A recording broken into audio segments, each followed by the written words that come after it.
Hello, and it is time for the top 10 games of all time. As of 2019 through 2019, my top 10 games of all time. I already did the top 11 through 20 in my prior video, which you can watch over here, and now we're doing the top 10. And so starting with number 10, we have Cyclades. Now, we already talked about Kemet in my last video. I don't recall which number it was, but it was up there. Cyclades is I believe, the first in the trilogy of Cyclades, Kemet, and Ennis. And Cyclades is incredible. Technically, I used to prefer Kemet to Cyclades, but another game, which will be in this top 10, overtook it and pushed it a little bit out. I'll come back to that later. And Cyclades instead is now, I prefer Cyclades to Kemet because of that. Cyclades is a Greek theme. It's basically, the whole game is you start, the main phase is you bid for various gods' favors, and then the second half is taking actions with the various gods whose favors you bought.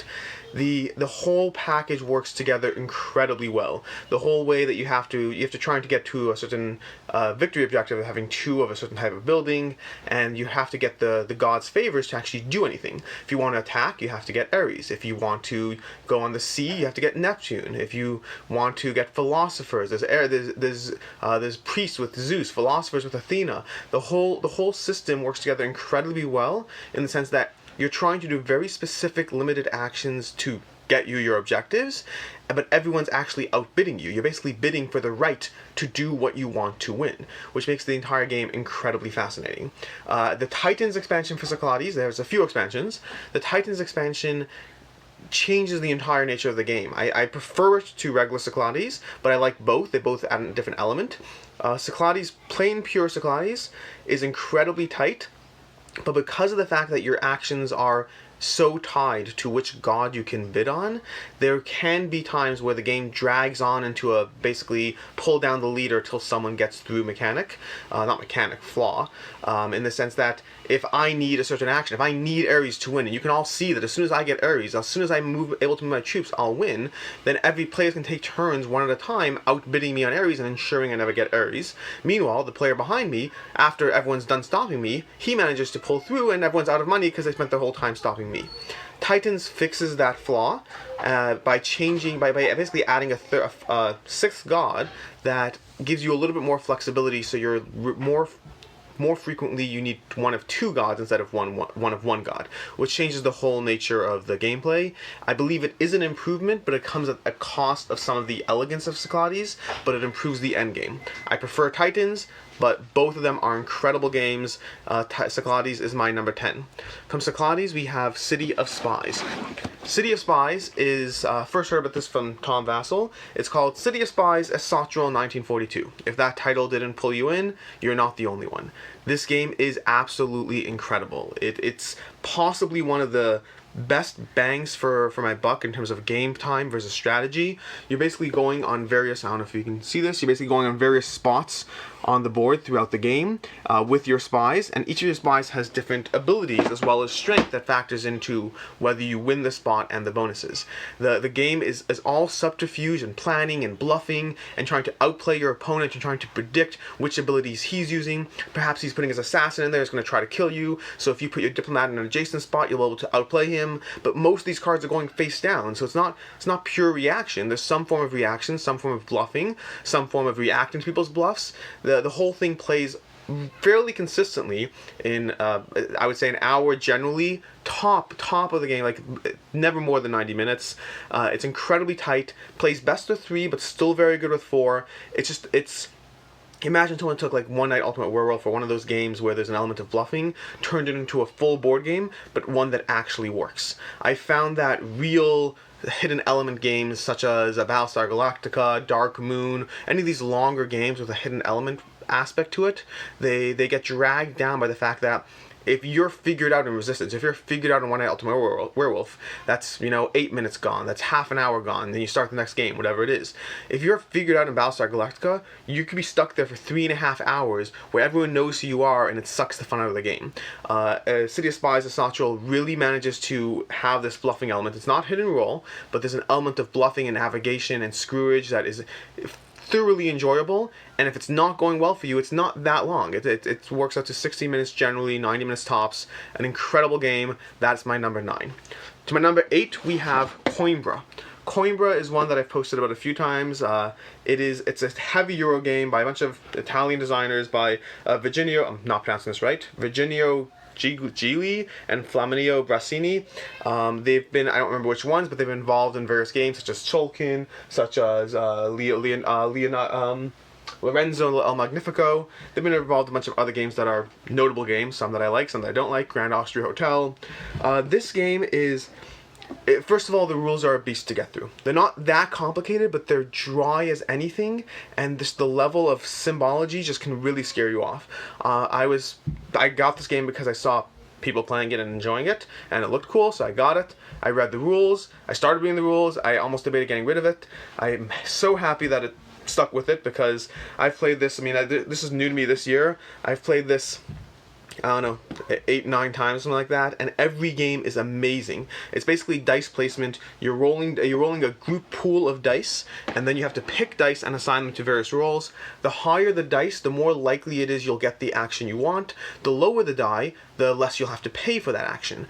And so you're caught in this tight economic back and forth of trying to get the actions you want by using the dice you've got. There's multiple tracks. There's a track of influence you're getting. There's a bunch of cards you're getting. There's a little board space. The way the various actions interplay with each other is incredibly dynamic. Every single thing is tied to another. The color of the die you pick will let you get an action, but that color will determine which bonus action you get in the second half. But which card you get determines your influence, which increases the strength of your bonus action. Everything interplays amazingly well. It is one of my favorite pure Euros of all time. In fact, it might be... Nope, this is not my favorite pure Euro in this list. There's one higher. Anyways, then we get to number 7. Number 7 is Too Many Bones. I'm holding up Undertow instead of the full game just because it's lighter. The full game's a beast. But generally just this series in general, not specifically Undertow. Although Undertow is a great entryway to the series. It's how I entered the series.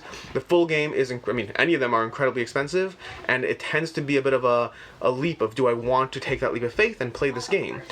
This is another game, much more so than Coimbra, that gets a rulebook warning. This rulebook is a beast, an absolute beast. Possibly one of the worst rulebooks I've read of all time. It's only because of the sheer hype that this game gets and the sheer ratings this game gets that I bore with it. I set it up multiple times, tried playing it multiple times, eventually got a feel for what the game was, and absolutely fell in love. It's not a minis game in the classical sense, but it gives me that mini game's fun and feeling. It's all chips, which is Chip Theory's games, their whole claim to fame. There's all chips with various stats in them, a little board play, a bunch of cards, and the whole thing is just tactical maneuvering and outmaneuvering and trying to... It's a co-op game, so you can play it solo, you can play it with a friend or multiple friends, but the character building is really what makes this game so much fun. The character building is so rich to the point, and this might scare you off, but it's also a draw, to the point that learning a new character, there are games that I have learnt that are more complicated, that are less complicated than learning just a new character in Too Many Bones. This is not Zombicide or any of these games with a million characters where you're like, oh hey, a new character sheet, and this guy rolls 2 extra dice when he attacks from 2 distance away. No, nothing like that. Every character is a rich, thorough experience of multiple things combining, and the way they upgrade, the way that you can pull their character paths and their character trees and interweave. It really... Every single character is a full learning experience, and it fully re-involves you into the game. You can play through the entire game multiple times, and then say, hey, I'm picking a new character. I'm picking Geely, or Geely, I don't really know which one it is. And then you're reinvested into the whole game because it's a new character, it's a new experience, but like a really new character. And I like a lot of games with the characters. This is the richest character experience I've seen in any game that I've played so far. That is Too Many Bones. Well worth the rulebook, well worth the cost. Highly recommend it. Number 6 is Rurik. Rurik is a game was not even on my radar when I got it. It came to me somebody offered it in a trade. I looked it up, looked interesting, got it, kind of left it on the shelf for a bit. Read the rulebook one Saturday afternoon when my friends were over. Looked easy enough to play. We pulled it out and we started playing it. By the time the first round was done, we were hooked.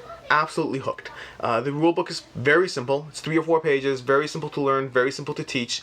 The entire gameplay mechanism revolves around the fact that you have two phases to the game effectively. You have a phase where you're bidding for actions on this advisor track. You're putting your advisors down. Similar to Coimbra, there's a high-low benefit. In this one, the higher your advisor number, the more you can push down advisors on lower numbers and get the actions you want, similar to Coimbra.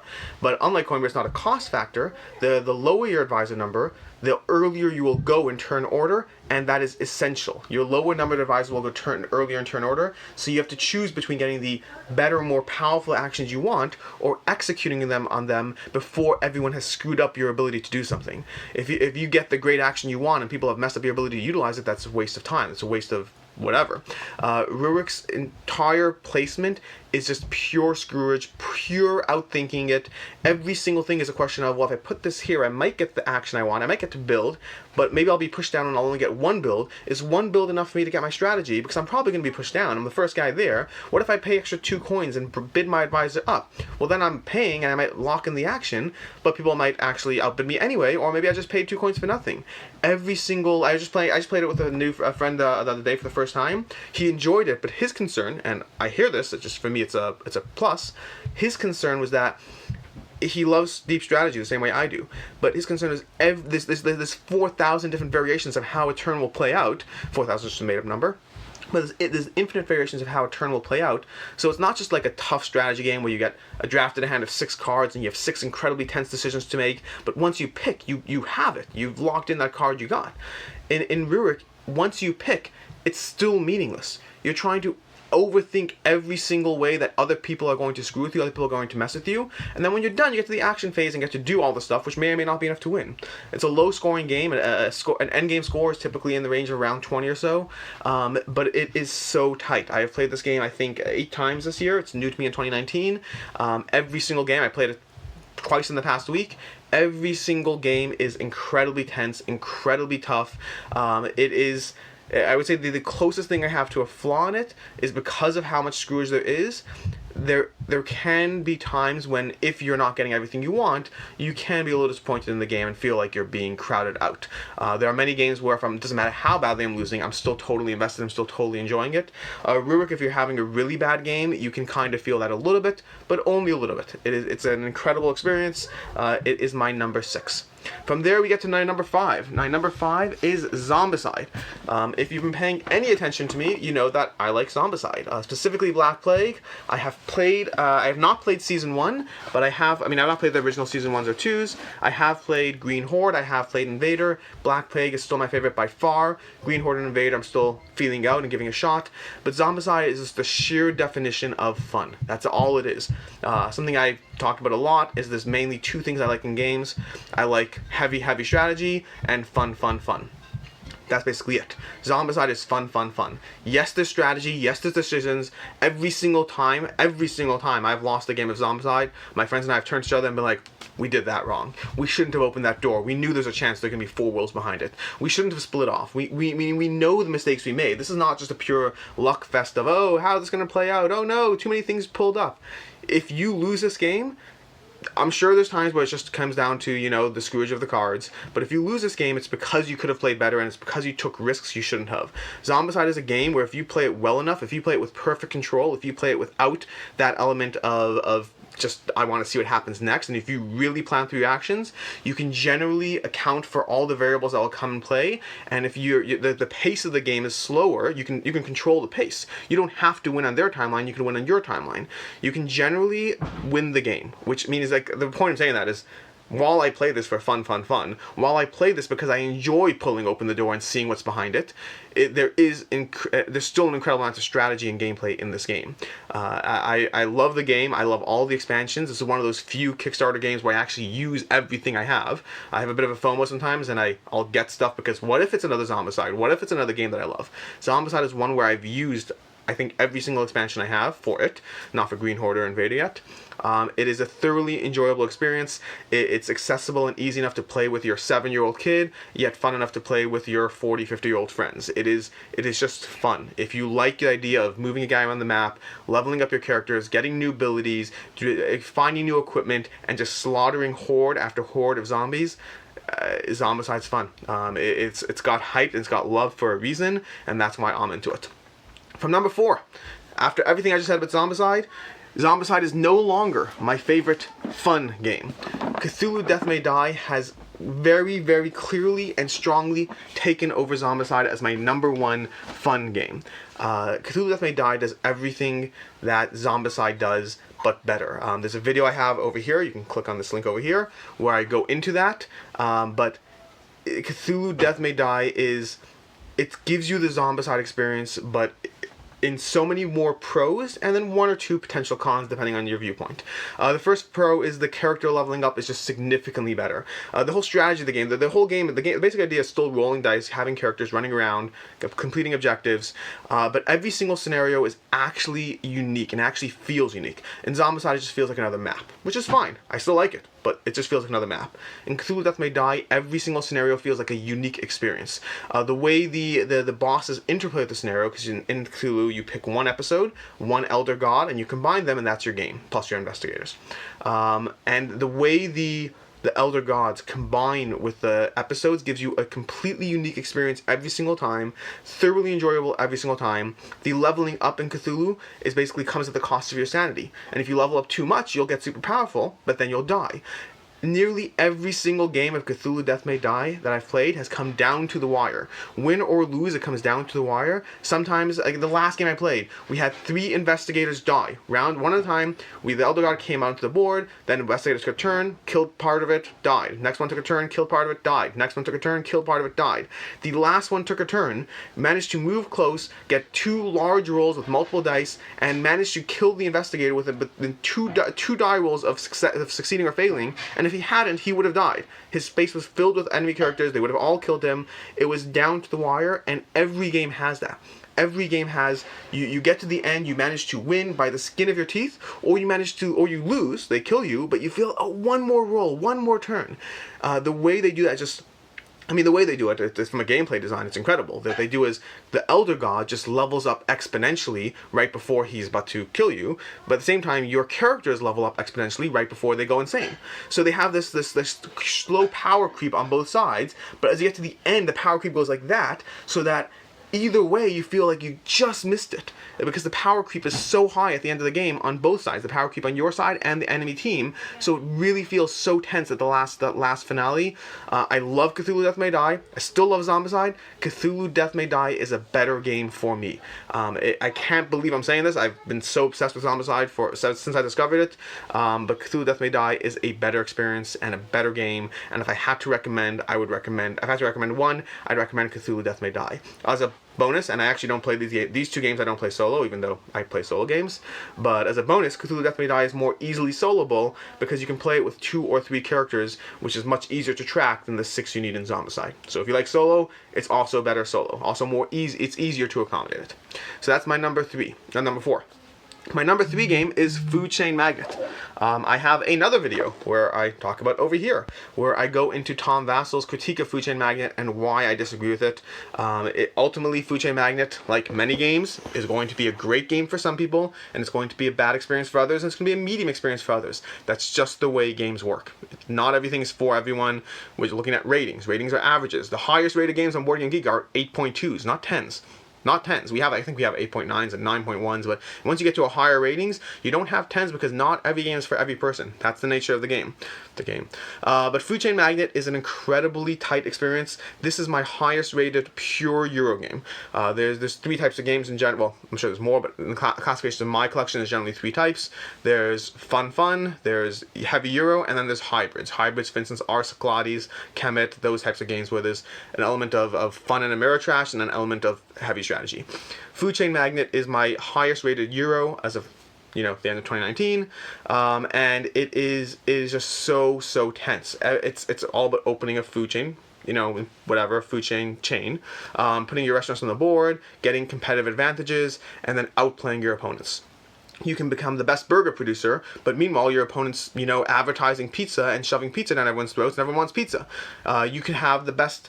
Meanwhile, but you counter him by suddenly starting your own pizza chain and slashing the price of pizza so that everyone goes to you instead of him. The whole entire game is just economic warfare, where everything your opponent does, it's all about how you choose to react to that and how that will help you win. There are so many different cards and bonuses and abilities and everything else that are all designed to interweave such that somebody who has an edge, an undefeatable advantage, will only have it for a turn or two if you play your cards correctly. The game gives you the ability to screw with other people, and the game's a constantly escalating income chain. So, and this is something I addressed in the video with Tom, where such that people can win by making all their money in the last round. So a single bad round at the end, when some person rolls to the end, can mean they win with all the money. That's the way the game plays. But it is incredibly tight. It is incredibly good experience. I do not recommend playing it with experienced players and new players as a mix. Give those new players a learning game to get them in. I don't generally do learning games. Usually, like for instance with Rurik, I'll tell people that, you know, you might lose the first game because there's a lot going on here, but you won't lose horribly, you'll be involved. Food Chain Magnate, you need the learning game. You can't hop into that game without understanding how everything interplays and how important the milestones are, how important the upgrade paths are. You need to understand the basics of the game, and then you'll still lose your second game, but at least you'll feel like you're in it. You'll take, 2-3 games before you're into it. I'm not saying it'll take 2 or 3 games before you see the reason to enjoy it. If you play the first game as a learning game and understand that you're only playing it for an hour, you're not going to give it the full 3-hour game. If you play it that way, I think you'll still enjoy what's going on. Make sure, as the person playing the game with those people, that you are kind, patient, and don't go for the kill. Try something new that has never worked for you in the past when you're teaching the game to someone else. Make them feel involved, but it's an incredibly good experience. Food Chain Magnate is my number 3 game of all time. From there we have Ennis. Ennis is my number 2 game of all time. Just played this last night, in fact. Ennis is an incredible experience. This is the 3rd game in the Ennis Kemet Cyclades trilogy. It is my favorite in the trilogy. It is just sheer elegance. The whole game comes down to winning on one of 3 fronts. There's 3 sixes. You either have to have presence in 6 territories, you have to have presence with 6 sanctuaries, or you have to be chieftain over 6 clans. That's meaningless to you. But what it comes down to is that the gameplay is elegant. You just draft 17 cards, you put one to the side, you draft the other 4, each player gets 4 cards in a 4-player game, and then you're just drafting those cards round and around and picking actions based on the cards. The only actions you can do are the cards. There's nothing else you can do. Your cards are your actions. From there, you know all the actions that are in every single round, and you're picking based on the understanding of knowing all the 16 things that will happen this round, and you're just trying to play around that. Every single game feels incredibly elegant, and unlike most games with dudes on a map, in Ennis, more so than any other dudes on the map game I've played, the person who wins has 0 correlation with the person who has the most troops. You can have somebody who has a horde of troops on the board, and someone with 3 troops will win the game. It's incredibly elegant in the way the game plays out. Win or lose, I have enjoyed every single second. It feels smooth. It just feels smooth. There's comparisons I can make between Rurik and Ennis, but whereas Rurik feels tense and hard and tough and whatnot, Ennis feels silky smooth. It's 2 versus 6 in terms of my game rankings, but in terms of my feeling, they are worlds apart. Ennis is just so much fun to play. If you have a faster game, it can be 60 to 90 minutes. If you have a long game where it refuses to win, it can go up to 2 hours. More than 2 hours. It can go up to 3 hours easily. The expansion does address this with a little, one of the modules they give forces a board game state where it can never escalate too far. It basically gives a slowly, closing wall situation where someone's going to win faster.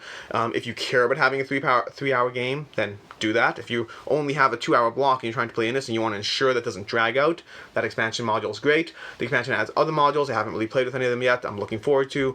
But I guess to give you an example of how good Ennis is, when I heard they're coming out with the expansion, my friends and our reactions were the same. Why? What does it need? This game is so perfect the way it is. I don't understand what an expansion can do, and I'm weary to add those modules. That one that accelerates the end game, I understand. Great, fine. The other ones, there's a 5th player module, so I can get behind that, bring it up to 5 players. But the other modules, I'm wary of introducing them. I'm sure they're good. I'm wary of introducing them because of how perfectly streamlined this game is in the current form. It's such a good game that I see no reason to dabble with perfection by adding these modules. I will because I have FOMO and because I need to try everything, so I'll get to it eventually, but that's my impression and my feeling. And finally, that brings us to my number one game of all time. My number one game of all time is Blood Rage by Eric Lang and Simon with artwork by Adrian Smith. This game is absolutely incredible. I discovered it roughly 3 to 4 years ago. It has been an amazing experience every single time this game hits the table. This game it's drafting and area control. It takes place over 3 ages. You draft 6 cards from 8, going round and around, picking cards. Every single one of them is ridiculously overpowered. This game feels very similar to Kemet, which is why I mentioned earlier Kemet went down in my rankings. The reason for that is because while this and Kemet are both incredible experiences, they have a lot of overlap in the way they function, of basically a clashing area control with victory points, with overpowered abilities left, right, and center. I prefer Blood Rage a lot more than Kemet, even though Kemet's incredible, but that pushed Kemet down in comparison to Cyclades and Ennis or whatnot, and slightly out of my top 10. Blood Rage is it gives you that same feeling, but with drafting, which I've talked about before. I love drafting. It's not just a question of which of these ridiculously overpowered cards you're going to pick. It's rather it's a question of which of these ridiculously overpowered cards you're going to pick, and which other 5 are you going to hand to your opponent who's going to potentially use them against you in 2 minutes from now. Every single card has a function that can help you win here, there, everywhere. Some of them will give you abilities, some of them will give you abilities to win fights, some of them will give you quests, which will give you upgrades and points.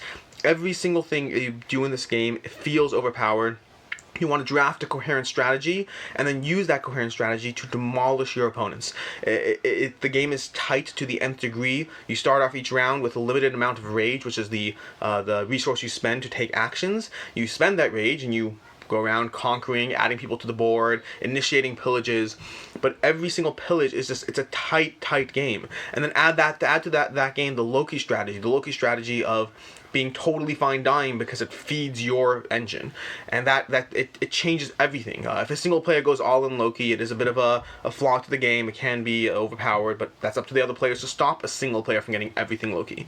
Generally, you can mix winning and losing in equal parts to have an incredible experience. If you have the cards that help you lose the battle and still benefit, but you're not going full Loki, you can use that to your advantage to use your few losses, which you will inevitably have losses, to fuel your wins.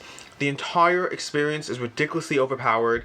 I love Blood Rage. I do have its successor, Rising Sun. I don't have the same level of love. I like it a lot. I need to play it more to see where it ends up, but right now I just like it. I'm really looking forward to Ankh, the 3rd game that Simon announced this year. It will come to Kickstarter in 2020. It has an Egyptian theme, which I love. The minis look gorgeous, which obviously helps with a game being... a game has to be good, but the minis do help. But that's really it. Blood Rage is my number 1 game of all time. While Ennis is more accessible, and I like that about Ennis, and I play Ennis a lot more, Blood Rage has so much more of a feeling. It's one of those games, the way my friend likes to put it, you can't sit down when you play. You can't sit down. You're tense. What I pick, what I do, what I go. It's an incredible experience. That is my top 10 games of all time. The top 10 saw a big shake-up this year. A lot of new stuff in my top 10. Coimbra is new to me in 2019. Too Many Bones is new to me in 2019. Rurik is new to me in 2019. Cthulhu Death May Die is new to me in 2019. And Food Chain Magnate is new to me in 2019. That is 5 games of my top 10 that are new to me. Actually, I think... I'd have to look it up. Coimbra might have been late 2018. I have to double check that. But 4 or 5 games from my top 10 that were new to me in 2019. This goes back to what I said last video. 2019 has been an incredible year in gaming for me. It does not mean these titles are from 2019, but they're new to me in 2019. My top 10 list has seen a huge shake-up. With what's coming out these days, I expect that to only continue. Basically, that's been it. That's been our top 10 games of all time. I'm Alex Radcliffe from BoardGameCo. This video is sponsored by BoardGameCo. BoardGameCo is buy, trade, and sell your way to a better collection. We believe in rotating games and getting the games you want to the table. You can buy from our website at BoardGameCo.com. You can trade with us. You can go to BoardGameCo.com and find our trade tool. You can reach out to us on BoardGameGeek. Our username is BoardGameCo. I'll be the one corresponding with you on BoardGameGeek. On our website, we have some other people to talk to you, but we're here for you. Anything you need, your gaming needs, buy, selling, trading, we are here. You can like this video down here, you can subscribe over here, and you can watch another video over here. That's been it, and thank you for watching.